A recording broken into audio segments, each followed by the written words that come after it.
We've made quite a bit of progress in bringing inflation back down toward target.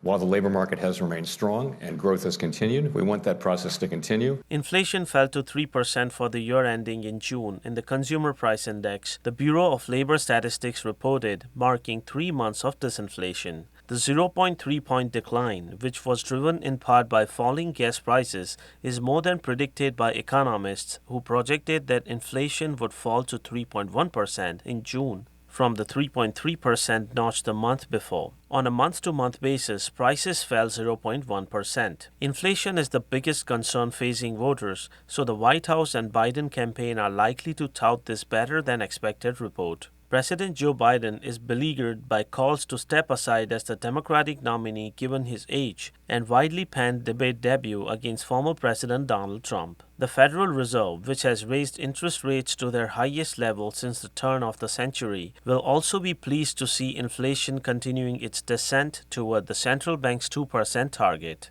Continued declines may allow the Fed to cut rates sooner than expected, which would be good news for consumers and the labor market. Core inflation, which doesn't include volatile food and energy prices, fell 0.1 percentage points to 3.3% for the year ending in June. That is the lowest such rate since April 2021. Overall, core inflation has generally trended down over the past 12 months, in some proof that the Fed's tightening is starting to pay off. In fact, annual core inflation has fallen every month since March 2023, except for 1 month earlier in 2024, when it ticked up slightly. Annual CPI inflation peaked at about 9% in June 2022, and while it is now much lower than it was, there is still quite a way to go until it reaches the Fed's preferred 2% level. The economy added 206,000 jobs in June, and the unemployment rate rose 0.1 percentage points to 4.1%, the Bureau of Labor Statistics reported recently. That is notably still a low unemployment rate by historical standards.